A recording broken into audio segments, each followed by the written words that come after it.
옛말에 고생 끝에 낙이 온다라는 말이 있습니다. 어려운 일을 겪고 난 뒤에는 반드시 좋은 일이 생긴다라는 말이에요. 근데 여러분, 혹시 여러분들은 이 말에 동의하시나요?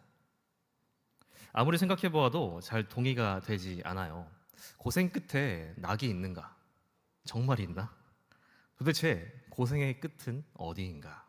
뭐 이런 생각들이 나더라고요. 우리의 삶을 돌아보면 즐거움이 언제 찾아올지 기대조차 할 수 없는 고생의 길만을 걸어가는 모습들을 많이 볼 수 있죠. 근데 여러분, 오늘 성경에는요, 고생 끝에 낙을 찾아내는 사람들이 등장합니다. 아니, 낙보다도 더 큰 위로와 은혜를 경험하는 사람들이 등장해요. 어떤 사람들인지 함께 말씀을 보면서 우리도 함께 같은 은혜와 위로를 얻을 수 있는 시간이 될 수 있기를 바랍니다. 여러분들은 구약 성경에서 우리가 가장 잘 아는 이야기 딱 하나만 뽑으라고 한다면 어떤 것을 뽑을 수 있나요? 홍해, 그렇죠. 제가 준비한 거 그게 아닌데. 네? 뭐라고요? 예, 이렇게 가끔 방해가 되는 것들이 있는데,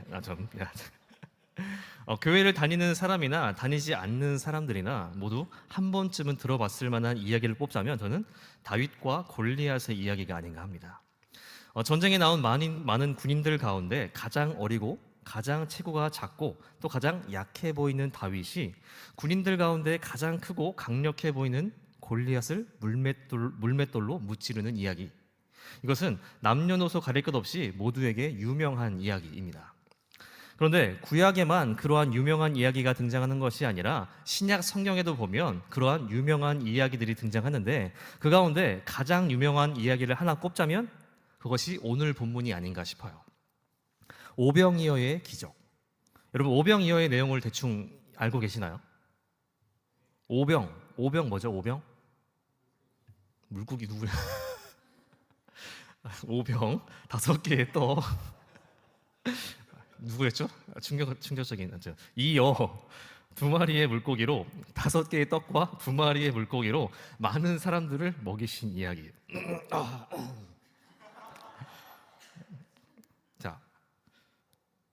이 얘기 또한 누구라도 한 번쯤은 들어봤을 만한 아주 유명한 이야기가 아닌가 싶습니다. 먼저 30절을 볼까요?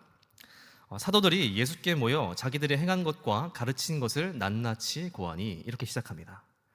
저자인 마가는 오병이어의 기적에 대한 이야기를 시작하면서 기적 직전에 사도들의 사역 보고가 있었음을 밝힙니다.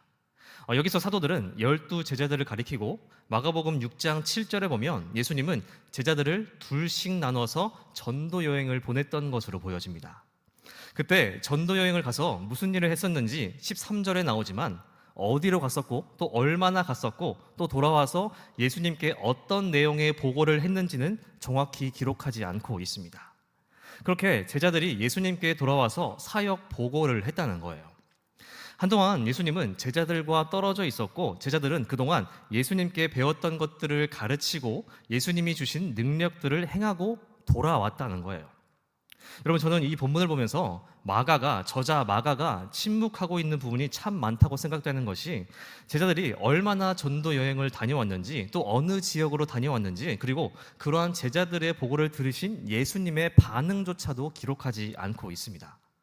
정확히 모르겠으나 추측하기로 다음에 등장하는 오병이어의 사건을 부각시키기 위해 따로 기록하지 않는 것은 아닌가 합니다. 그렇게 제자들이 예수님께 돌아와 사역 보고를 마쳤습니다. 그리고 예수님은 제자들에게 말씀하시죠. 31절의 말씀입니다. 이르시되 너희는 따로 한적한 곳에 가서 잠깐 쉬어라 하시니 이는 오고 가는 사람이 많아 음식 먹을 겨를도 없음이라. 제자들의 사역 보고를 들으신 예수님은 다른 사역을 맡기거나 또 다른 곳으로 제자들을 다시 보내는 것이 아니라 우선 한적한 곳에 가서 휴식을 취하라고 말씀하세요. 여기서 한적한 곳이라고 하는 말의 원어는 에레몬이라는 말로 황폐한 광야에이라는 뜻으로 사람이 거하지 않는 곳을 가리킵니다. 예수님과 제자들은 너무나도 널리 소문이 퍼져 있었기 때문에 가는 곳마다 사람들이 끊이지 않고 찾아와 그 앞에 몰려들었어요. 몰려든 사람들은 제각각의 이유를 가지고 예수님과 제자들에게 시간 가리지 않고 찾아왔습니다. 요한복음에 보면 니고데모라고 하는 사람은요, 사람들의 눈을 피해서 밤늦게 잘 시간에 예수님을 찾아왔었죠.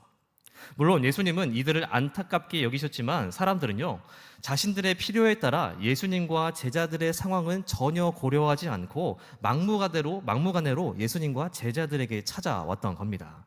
그렇기에 예수님은 이제 막 사역을 마치고 돌아온 제자들이 마음 편히 쉴 수 있도록 사람이 아무도 없는 곳에 가서 쉬도록 배려하고 계신 거예요. 32절, 33절입니다.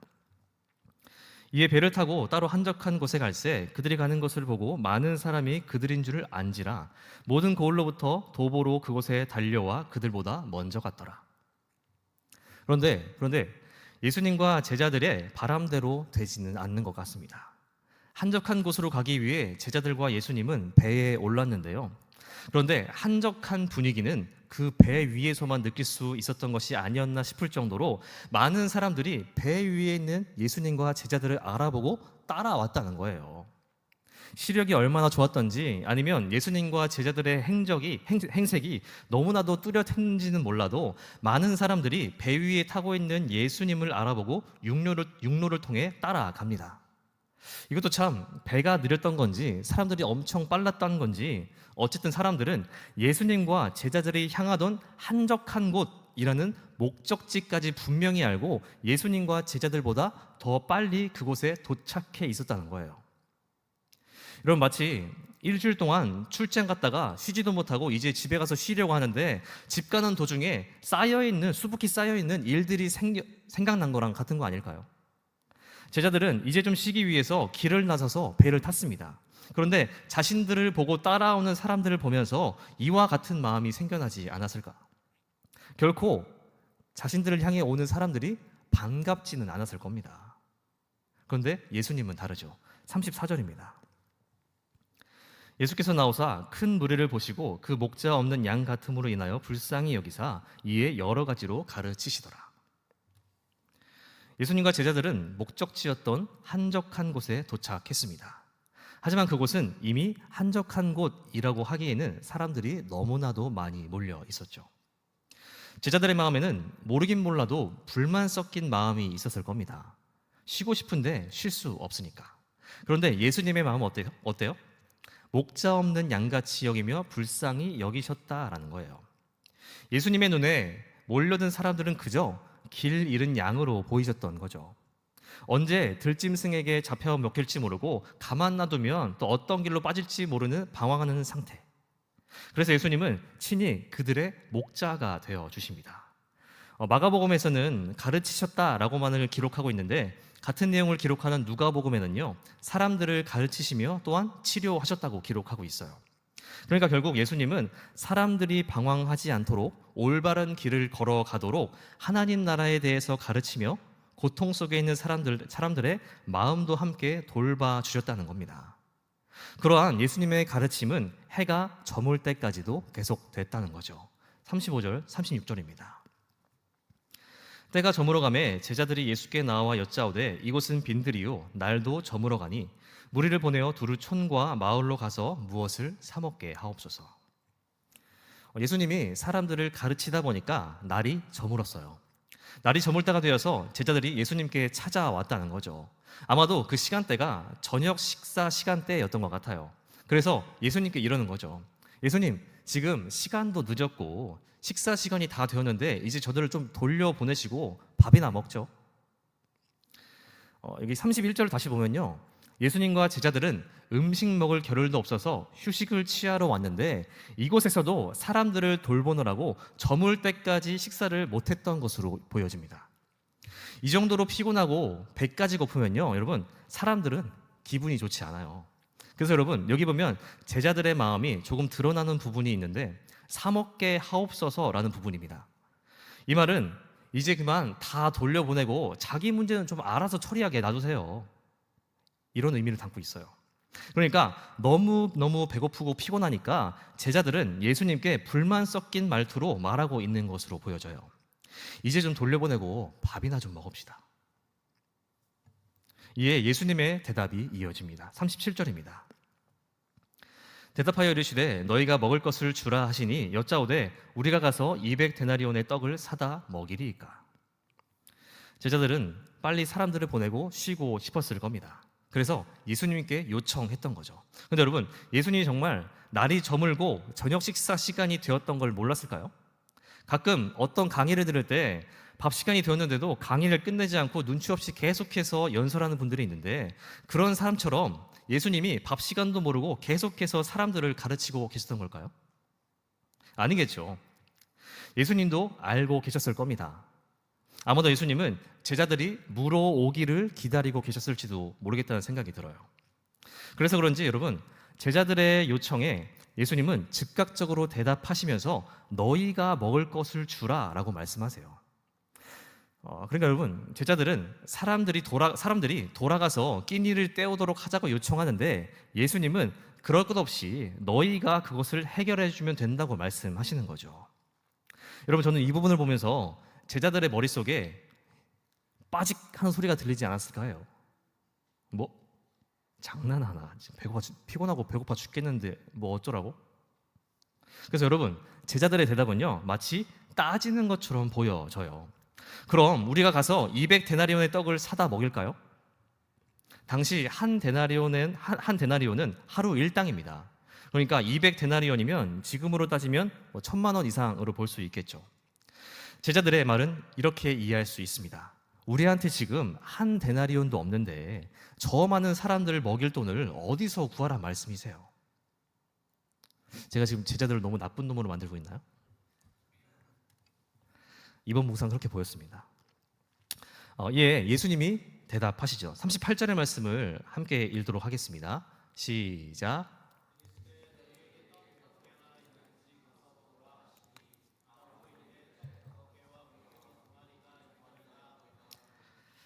제자들은 예수님께 돈이 어디 있냐, 저들을 어떻게 먹이겠느냐라고 따졌습니다. 그런데 예수님의 대답이 조금 뜬금없어요.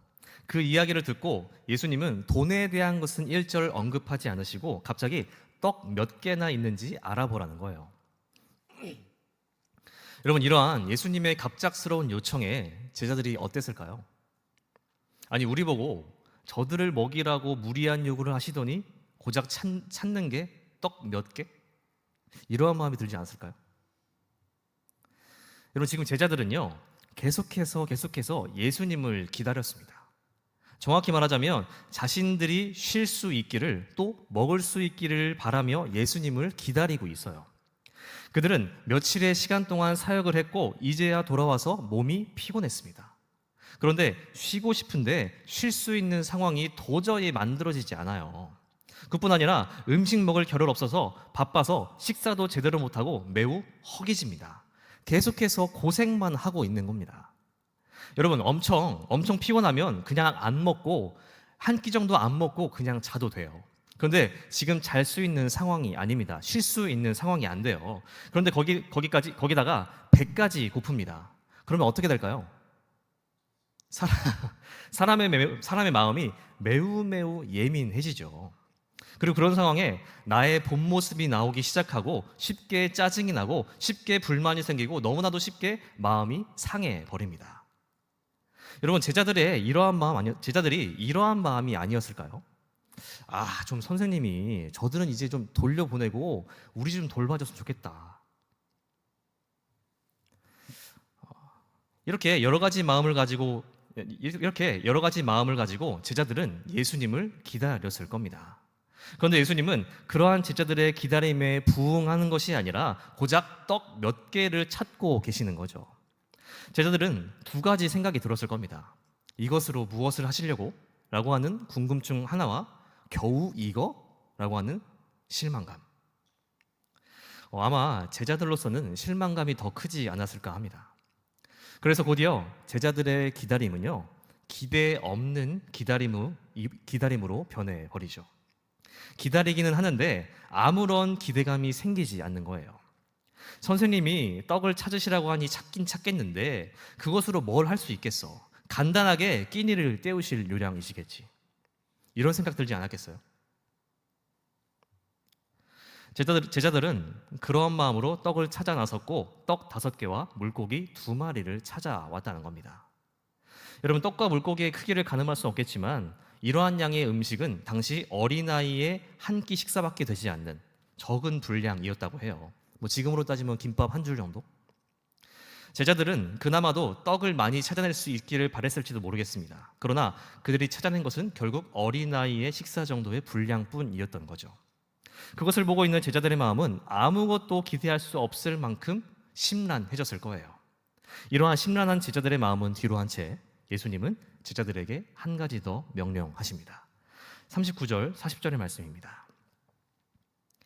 제자들에게 명하사 그 모든 사람으로 때를 지어 푸른 잔디 위에 앉게 하시니 때로 100명씩 또는 50명씩 앉은지라.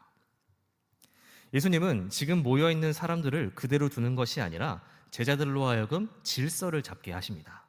그래서 사람들을 푸른 잔디 위에 때로 해서 50명 또는 100명씩 앉게 하시는데요. 사람들은 제자들의 안내에 따라 두루두루 모여 앉았을 겁니다. 여러분, 지금 날이 저물 즈음이거나 아니면 해가 아예 저물었을 즈음이었겠죠. 제자들뿐만 아니라 사람들도 허기졌을 거예요.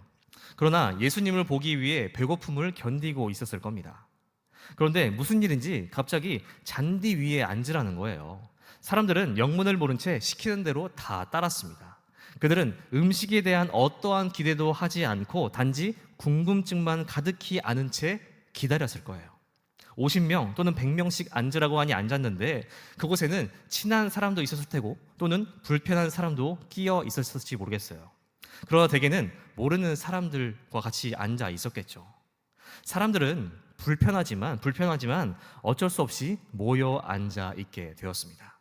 이렇게 사람들의 마음은 제각각이었고 이들 역시 예수님을 기다립니다. 그리고 그 기다림의 모습이 어떠하든지 예수님은 그 모든 기다림에 부응하시는 거예요. 41절입니다. 예수께서 떡 5개와 물고기 2마리를 가지사 하늘을 우러러 축사하시고 떡을 떼어 제자들에게 주어 사람들에게 나누어 주게 하시고 또 물고기 2마리도 모든 사람에게 나누시매. 여기 보면 예수님은 이전에 행했던 어떤 기적보다 기이하고 이해할래야 이해가 되지 않는 기적을 행하십니다. 여러분, 마가복음에 등장하는 예수님의 사역을 보면요, 귀신을 떠나가게 하고 병을 고치시고 또 풍랑이 거센 바다를 잠잠하게 하시는 것을 볼 수 있어요. 그런데 이것들은 어떻게 조금 머릿속에 그려지고 이해가 됩니다. 병을 고치시는 것, 뭐 감기 걸렸다가 나아본 경험이 있으니 그냥 머릿속으로 좀 그려지고 이해가 됩니다. 그리고 귀신이 떠나가고 풍랑이 멎는 것, 예수님이 말씀하셨으니 그냥 잠잠해지고 떠나갔겠지, 그려져요. 그런데 여기서 말하는 오병이어의 기적은요, 정말 미스테리입니다. 어떤 사람들은 떡과 고기를 떼었더니 다시 생겨나더라. 어떤 사람은 예수님과 제자들이 가지고 있던 광주리에서 계속 나왔다더라. 또 어떤 사람은 자신의 것을 내어놓지 않았던 많은 사람들이 내어놓기 시작하고 그것을 나누기 시작했더라 라고 많은 이야기들을 합니다. 그러나 그러한 많은 이야기들이 있음에도 우리는 그 방법을 정확히 알 수는 없죠. 단지 우리는 예수님이 그러한 큰 일을 행하셨다는 사실 하나로 이 사건을 받아들여야 합니다. 본문으로 돌아와서 예수님은 떡과 물고기를 가지고 먼저 축사하셨습니다. 축사는 찬양으로 해석할 수 있어요. 예수님이 떡과 물고기를 주신 하나님께 감사와 찬양을 올려드렸다는 거죠. 그리고 이어서 떡을 떼기 시작하셨다는 거예요. 떡을 떼었다는 것은 조금씩 뜯어서 주었다기보다 먼저 조각낸다는 것을 의미합니다. 우리가 성찬할 때 먹는 빵 모양 있잖아요. 그것과 똑같은 모양이죠. 그리고 그렇게 떼어놓은 떡과 물고기를 사람들에게 나누어 주었다는 거예요. 사람들은 50명씩 또는 100명씩 때를 지어 앉아 있습니다. 그들이 줄을 서서 받아가는 것이 아니라 제자들이 50인분, 100인분씩 해서 그들에게 나누어 주었다는 거예요. 이미 제자들은 사역으로 인해 녹초가 되어 있었지만 이러한 신비한 일을 겪고 또 직접 그 일을 도맡아 하면서 그 마음에 서운했거나 상했던 마음이 회복되지 않았을까 합니다. 그리고 오늘 본문은 마지막 42절부터로 결론 짓습니다. 42절에서 44절 말씀입니다. 다 배불리 먹고 남은 떡 조각과 물고기를 12바구니에 차게 두었으며 떡을 먹은 남자는 5,000명이었더라. 때로 지어있던 사람들이 50명씩 또는 100명씩이었지만 그 전체의 숫자는 남자만 5,000명이었습니다. 여기에 포함되지 않은 여자와 아이들까지 포함하면 대략 2만 명 정도 되는 사람들이 앉아 있었다고 추측합니다. 그러니까 대략 100명씩 앉아 있었다면 200개의 팀이 푸른 잔디 위에 앉아 있었고, 예수님은 그들 모두 먹이고 12바구니까지 남기셨다라는 거예요. 여러분, 이렇게 제자들과 사람들의 마음은 제각각이었지만 공통적으로 배불리 먹을 수 있다는 그 어떤 기대도 하지 않고 단지 예수님만을 기다렸을 뿐입니다. 그런데 예수님은 그 기다리는 마음이 어떠했든지 몇 명이 기다렸던지 몇 명이 기다렸던지 간에 지금 그들의 필요를 모두 채워주셨다라는 거예요. 기다림의 모습이 불평이었든 기대였든지 어떤 모양이든지 예수님은 그들을 채워주셨다는 거죠. 여러분, 우리도 때로는 예수님을 기다립니다. 우리 가운데 누군가는 예수님이 우리와 함께 하시길 기대하며, 또는 우리가 원하는 어떤 것을 해주시길 바라며 기대할 수도 있어요. 근데 여러분, 제자들과 마찬가지로 그 기대가 좌절되면 불평하는 마음과 원망하는 마음이 커지기 마련입니다. 여러분, 저도 그럴 때가 있었어요. 하나님께 엄청난 기대를 걸고 있었는데 좌절되었던 적. 군대에서의 일인데요. 자매님들이 좀 싫어하는 얘기가 군대에서 축구하는 얘기라고 하는데, 축구는 저도 싫어합니다. 그냥 축구 얘기 말고 군대 얘기만 하자면 전 처음에 논산 훈련소로 입대했습니다. 갔더니 아침마다 우유가 나오는데 우유 이름이 뭔지 아세요? 서울에서는 서울 우유라고 하는데 논산에 가니까 대전 우유가 나오더라고요. 대전 우유. 저는 거기서부터 다시 서울로 올라와서 근무를 하고 싶다는 소망을 품고 있었습니다. 왜냐하면 제 친구는 이 동네 살고 있는데, 지금도 살고 있는데 수도 방위 사령부에 근무하면서 휴가 나오면 집까지 20분밖에 안 걸리는 거예요. 그걸 봐왔으니 제 마음은 또 어떻겠어요. 나도 그러지 말란 법 없다, 기도하자 해가지고 그때부터 서울로 보내달라는 기도를 했고 엄청난 기대를 품게 됩니다. 김치국 엄청 마신 거죠.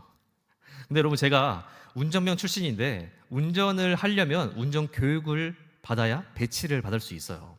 그래서 교육을 받으러 다른 부대로 갔는데 이번에 어디였을까요?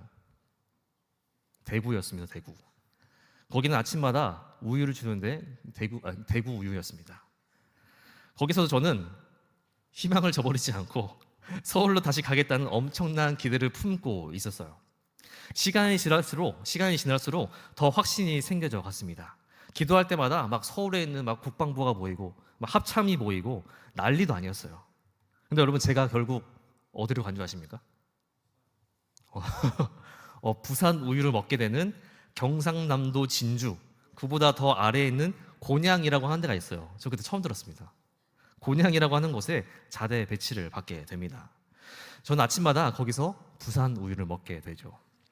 대전을 시작으로 대구, 그리고 부산까지 계속해서 집과 더 멀어지게 되었던 거예요. 여러분, 그때 제 마음이 어땠을까요? 혼자 김치국 엄청 들이마시면서 기대를 엄청나게 하고 있었는데 막상 대구에서 부산으로 가게 되니까 하나님을 원망하게 되더라고요. 엄청나게 큰 일은 아니지만 오늘 제자들의 모습을 보면서 저는 이때의 일이 떠올랐습니다.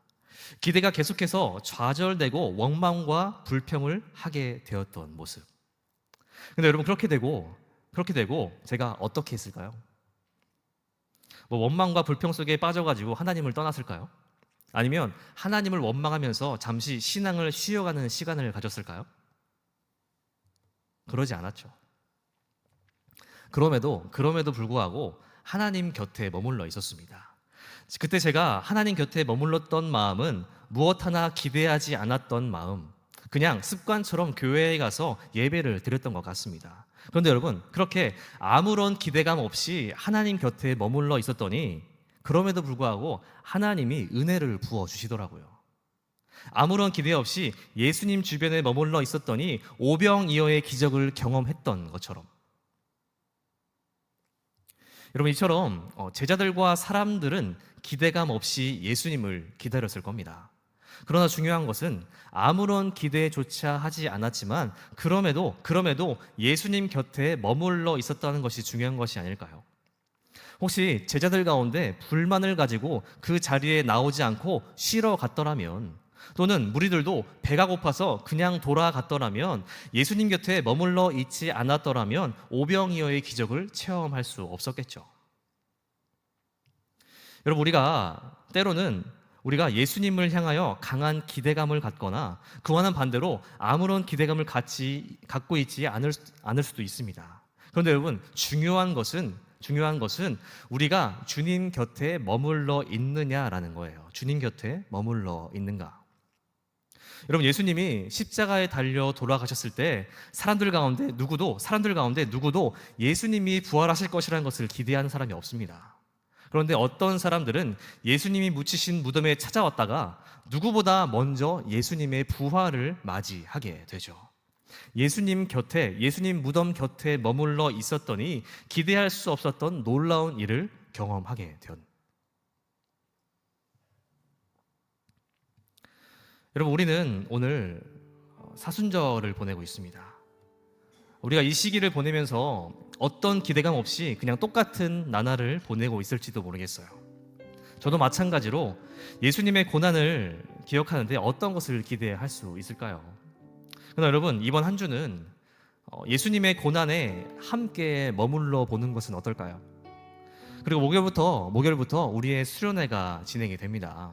그곳에도 함께 머물러서 은혜를 나누는 것은 어떨까요? 기대가 안 되나요?